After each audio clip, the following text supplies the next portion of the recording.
In the year 410, a Visigothic king named Alaric surrounded the city of Rome with an army of roughly 40,000 men. The city that had once ruled the known world was starving. Inside the walls, the Roman Senate sent envoys to negotiate a ransom, hoping to buy their way out of annihilation. Alaric's demands were staggering: 5,000 pounds of gold, 30,000 pounds of silver, 4,000 silk tunics, 3,000 hides dyed scarlet, and 3,000 pounds of black pepper. Read that last item again. Not wine, not wheat, not weapons. Pepper. A besieging king, holding the fate of the eternal city in his hands, treated a sack of dried berries from a jungle vine in southern India as equal in importance to gold and silver bullion. The Romans paid it. Rome fell to the Visigoths anyway, sacked in the year 410, but the ransom demand survives in the historical record as one of the strangest footnotes in the fall of an empire. And it tells you something almost nobody learns in school. For most of human history, the small, wrinkled black peppercorn was not a seasoning. It was currency. It was status. It was, in the most literal sense, worth its weight in gold, and sometimes worth more. People bled for it. People sailed into open ocean with no maps and no guarantee of return for it. Entire royal treasuries were built on taxing it. Entire trade monopolies were fought over it. And entire colonial empires reorganized the map of the world chasing it. Portuguese sailors died of scurvy by the thousands trying to reach its source. Dutch merchants tortured and enslaved entire island populations to control its supply. And a race to bypass Arab and Venetian middlemen who hoarded it accidentally led a lost Genoese sailor to stumble into an entire hemisphere nobody in Europe knew existed.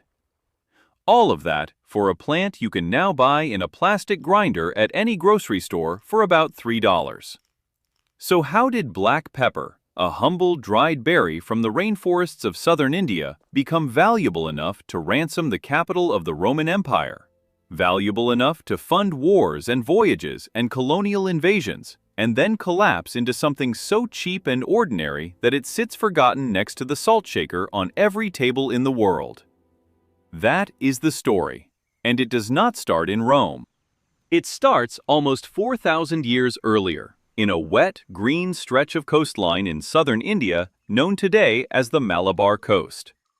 Long before anyone wrote the word pepper in any language, a vine, called Piper Nigrum, was growing wild in the forests of the Western Ghats, the mountain range running along the southwestern edge of the Indian subcontinent, in what is now the state of Kerala. The plant is a climbing vine, and left alone, it will wind itself up the trunk of a tree and produce clusters of small green berries called drupes.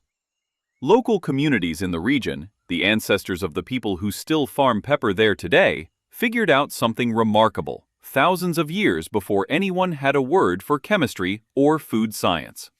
If you pick the berries while they are still unripe and green, then let them dry in the sun, the outer skin shrivels, darkens, and hardens into the familiar wrinkled black peppercorn, and the flavor compound inside, a chemical now known as piperine, becomes concentrated and stable. Dry it the wrong way, or process it the wrong way, and you get something bland. Dry it correctly, and you get a spice that stays potent for years and can survive a sea voyage halfway around the world. They did not know the word piperine. They did not know the word alkaloid. They were doing organic chemistry anyway, refined over countless generations by trial and error, because a plant that could preserve meat, mask spoilage, and add real heat to bland food in a hot climate was worth mastering. There is a persistent legend that pepper was first discovered when a monkey, or in some tellings a bird, dropped peppercorns near a village, and the smell led people to the source. Historians treat this as folklore rather than fact, one of many origin myths that spice-trading cultures told about their most valuable crop, often to add mystique and justify a high price to outsiders. But the myth persisting for centuries tells you something on its own. This was a plant valuable enough that people needed a story to explain how anyone was lucky enough to find it. Consider what the Malabar coast actually offered that almost nowhere else on the planet could match at the time. Piper Nigrum, left to its own devices, does not thrive just anywhere. It wants heavy, consistent monsoon rainfall, a narrow band of tropical humidity, and the specific combination of soil and shade found along that stretch of southwestern India. For most of ancient and medieval history, this single region was functionally the only reliable commercial source of black pepper on Earth. No refining, no processing, no substitute. If you wanted pepper, you needed the Malabar coast, or you needed someone willing to sail there and back. That single fact of geography, more than any myth about serpents or monkeys, explains almost everything that follows in this story. Scarcity plus universal demand plus a single point of origin is the exact recipe that turns a dried berry into a strategic resource worth fighting over. By roughly 3,000 years ago, pepper cultivation on the Malabar coast was already organized enough to support long-distance trade, and the first people outside India to get seriously hooked on it were the ancient Egyptians. In the year 1813, a French archaeologist unwrapping the mummified remains of the pharaoh Ramesses II made an unusual discovery. Stuffed inside the pharaoh's nostrils were 2 black peppercorns, packed there deliberately during the embalming process more than 3,000 years ago, likely to help the nose retain its shape after death. Think about that for a second. A spice grown exclusively on the other side of the Arabian Sea, thousands of miles from the Nile, was considered valuable and ritually significant enough to be placed inside the body of a god king for his journey into the afterlife. This was not a coincidence, and it was not a one-time luxury import. Egyptian trade with the Arabian Peninsula and through intermediaries with India was already old news by the time Ramses died. Pepper had entered the world of the pharaohs as a sacred, funerary, medicinal substance, not a kitchen spice. That distinction matters. For most of ancient history, pepper's value was not primarily culinary. It was tied up in medicine, ritual, and status, which is exactly the kind of value that makes a commodity expensive. This is where the story takes a turn nobody expected, because the next civilization to fall for pepper did something no one before them had done. Rome turned pepper into an entire trade economy, and Roman writers left behind something extraordinarily rare for this period of history: a paper trail. By the 1st century of the Common Era, Roman ships were sailing directly to the Malabar coast, no longer relying entirely on Arab or Egyptian middlemen. A merchant's guidebook from this period, known today as the Periplus of the Erythraean Sea, describes the route in practical, almost bureaucratic detail, listing which Indian ports traded which goods and how to catch the seasonal monsoon winds to get there and back within a single year. One of the most important of those ports was Muziris, a bustling harbor town on the Malabar coast that Roman sailors and Tamil poets alike wrote about. A surviving 2nd century papyrus contract, now called the Muziris Papyrus, records a single shipment of goods, including pepper, valued at close to 7 million sesterces, an amount that would have been enough to buy a substantial estate back in Italy. That was one ship, one cargo manifest. Rome's appetite for pepper became so large that it worried the empire's own intellectuals. Pliny the Elder, the Roman naturalist, complained in writing that the empire was hemorrhaging an estimated 50 million sesterces a year to India, Arabia, and China combined, chasing luxuries that included pepper, silk, and incense. Pliny's tone is not admiring. It is closer to exasperated. He wrote, in essence, that Rome was bleeding itself dry for the sake of a plant with no nutritional value and, in his words, no gentle taste, only a sharp bite, and that people still bought it as though it were gold. He was right about the comparison.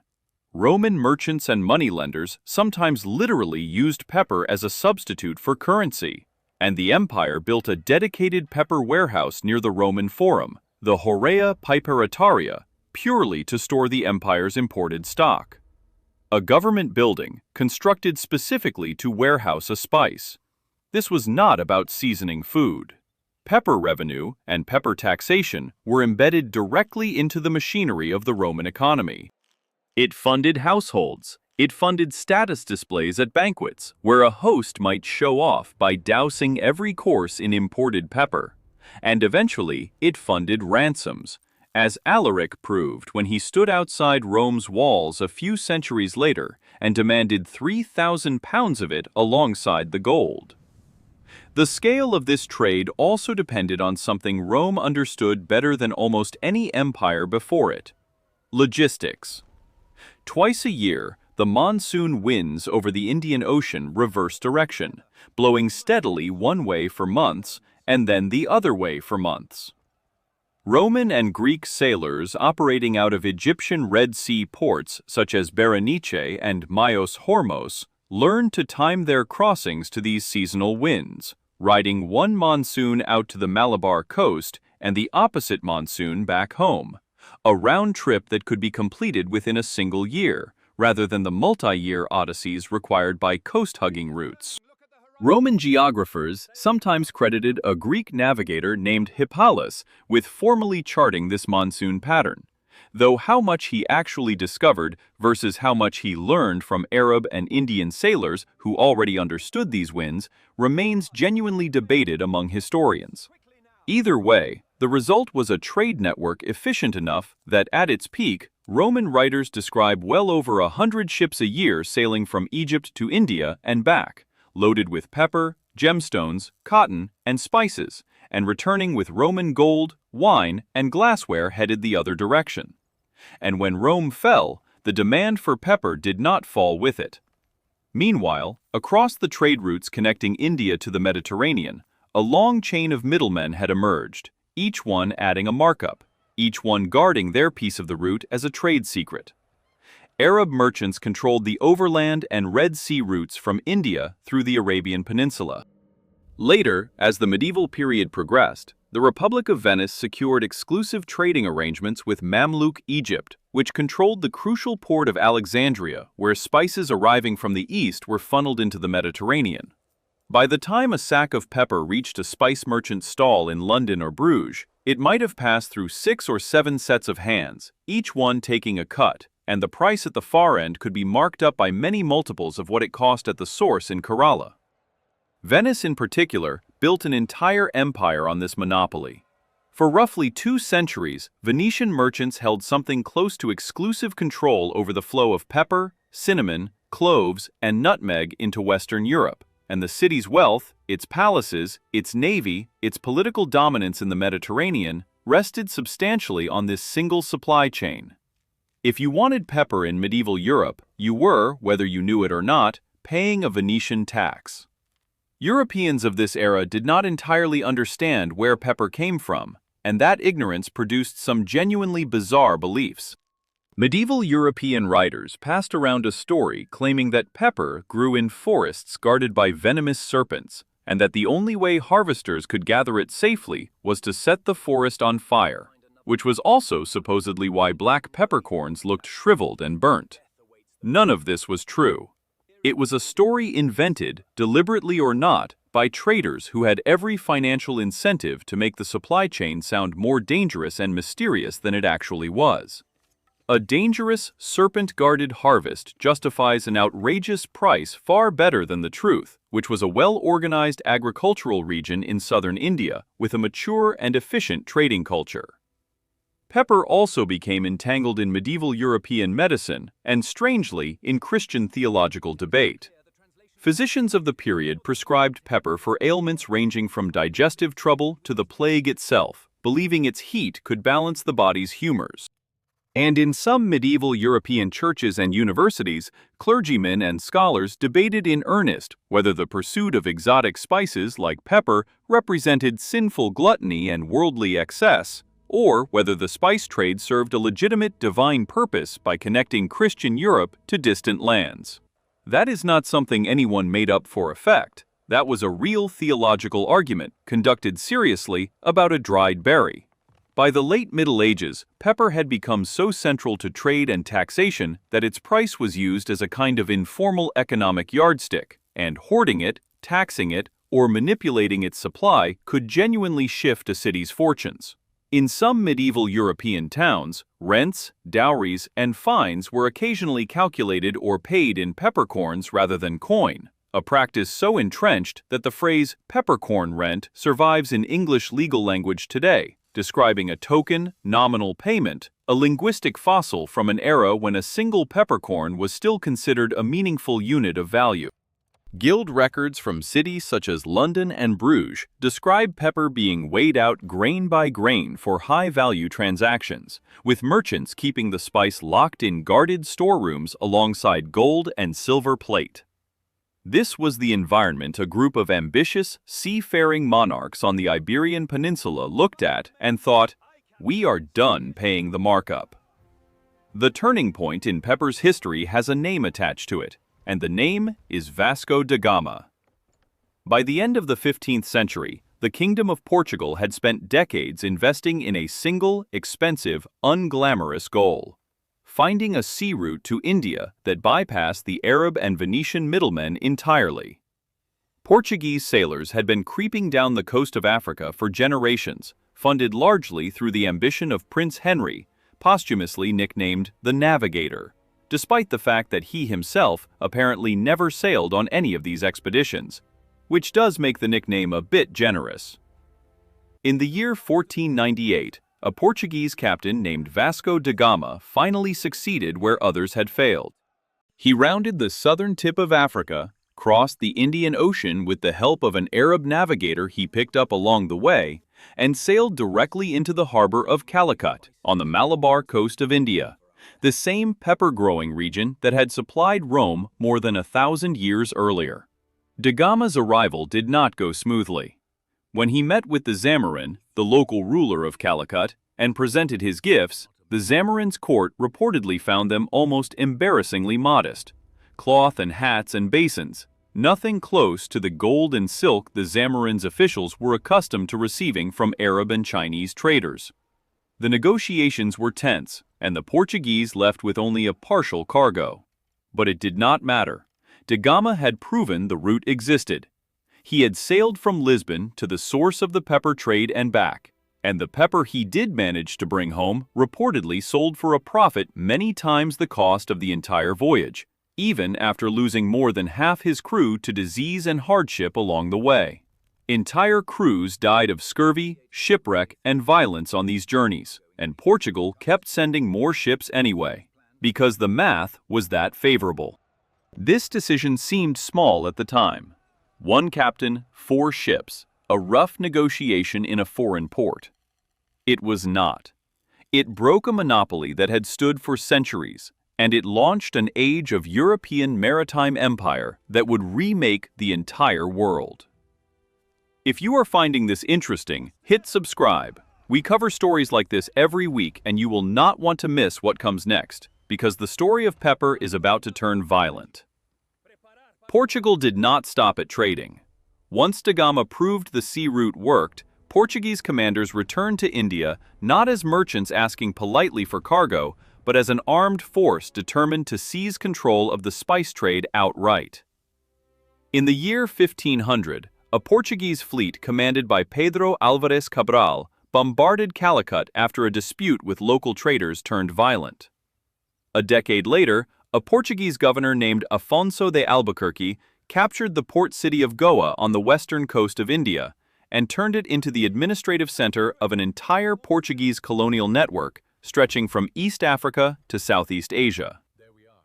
Albuquerque's stated strategy, recorded in his own correspondence, was explicit.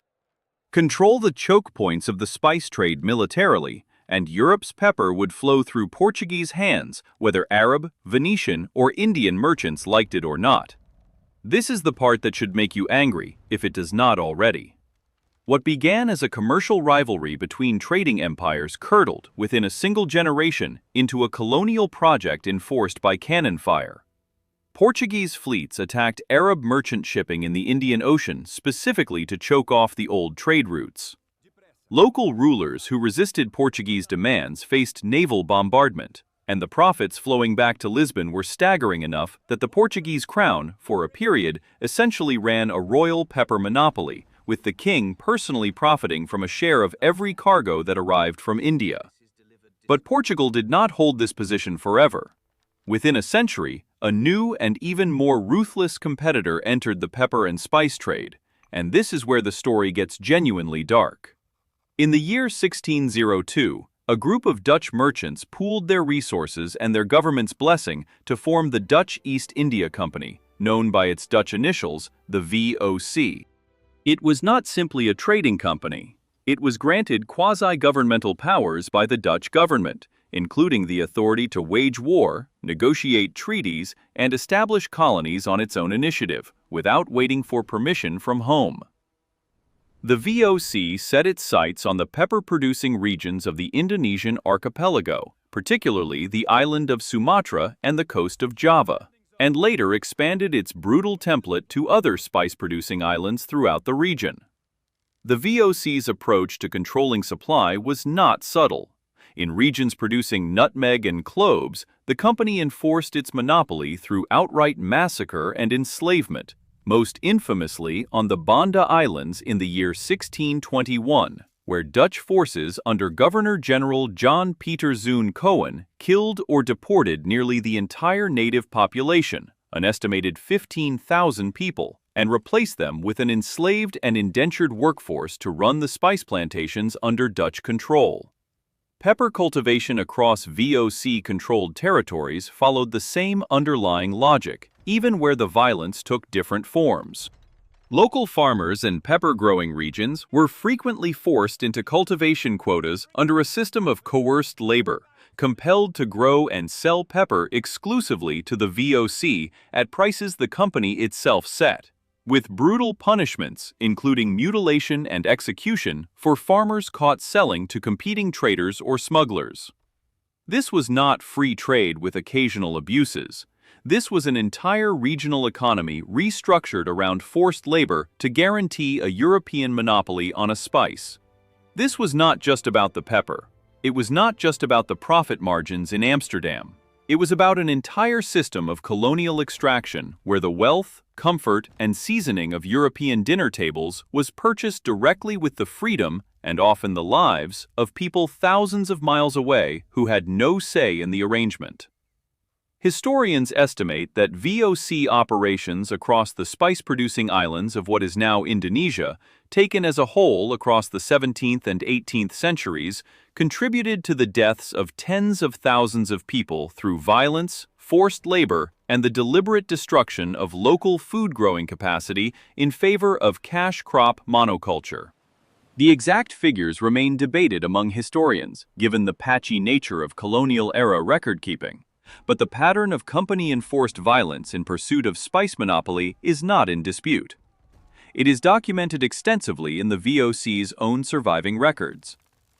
The English East India Company, founded 2 years before the VOC in 1600, pursued a broadly similar strategy along the pepper-rich coasts of India and eventually, in competition with the Dutch, in parts of Southeast Asia.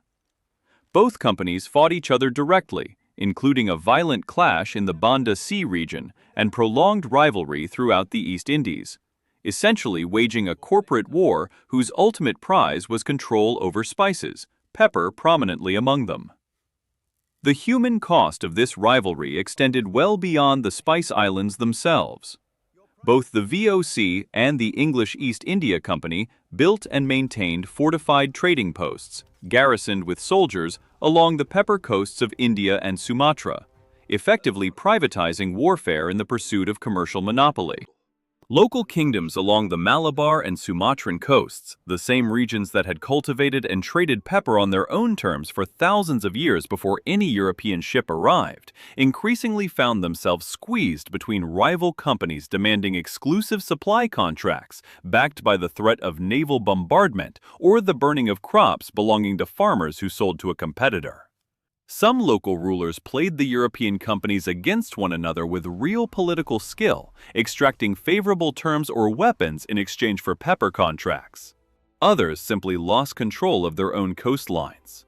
The specific outcome varied from kingdom to kingdom, but the underlying pressure was constant, and it came from thousands of miles away, from shareholders in Amsterdam and London who had never seen a pepper vine in their lives. Here is the uncomfortable reality that gets glossed over in the tidy version of this story.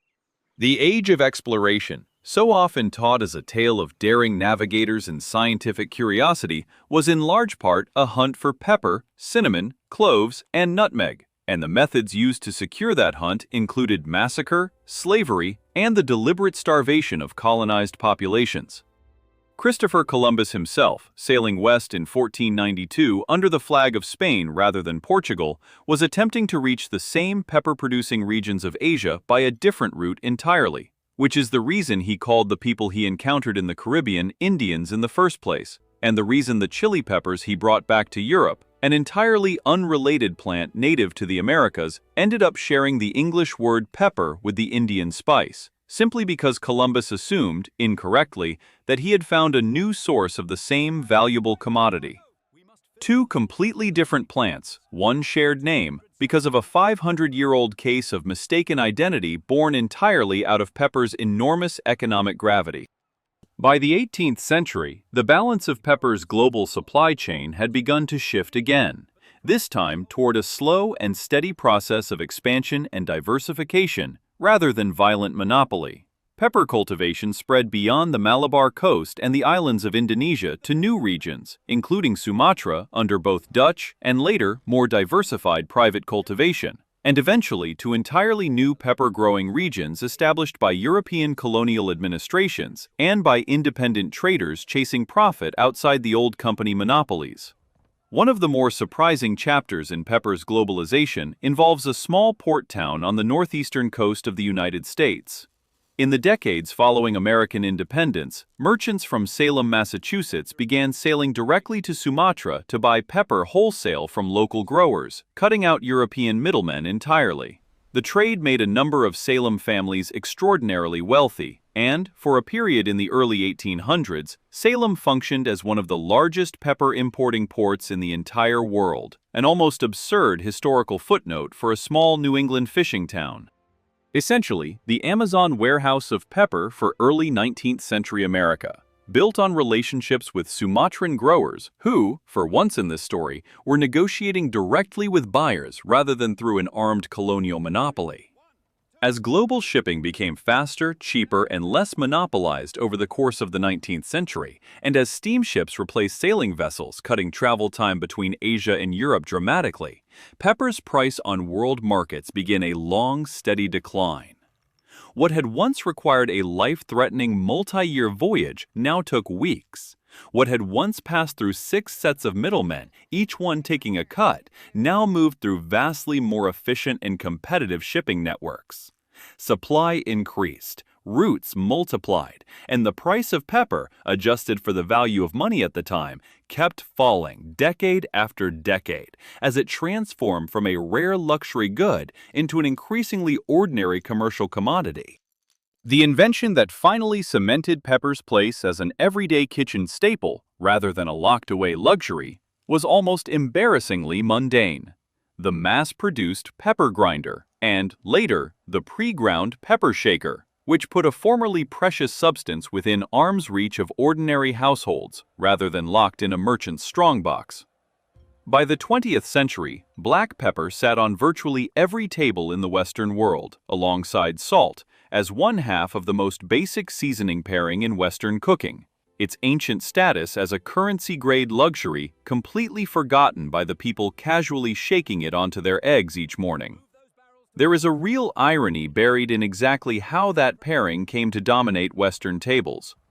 For most of the medieval and early modern period, wealthy European cooking used pepper alongside a whole cabinet of other imported spices, cinnamon, cloves, nutmeg, and saffron among them, layered together in combinations that would strike a modern diner as closer to dessert than to dinner.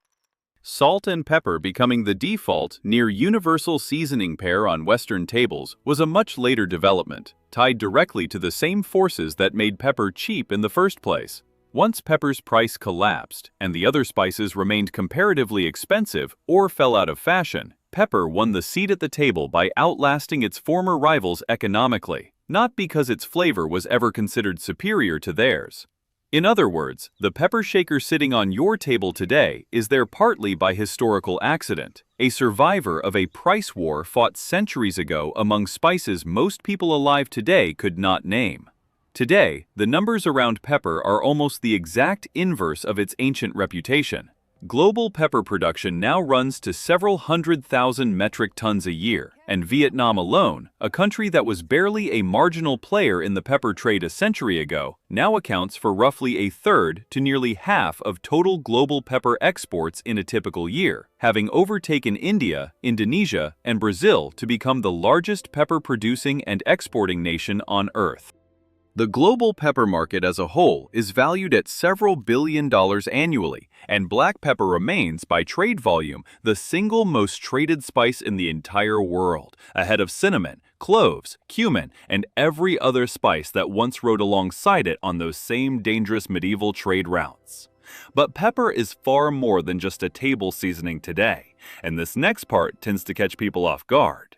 The active compound that gives pepper its bite, piperine, has become a serious subject of modern pharmacological research, not for flavor, but for its ability to increase the human body's absorption of other compounds.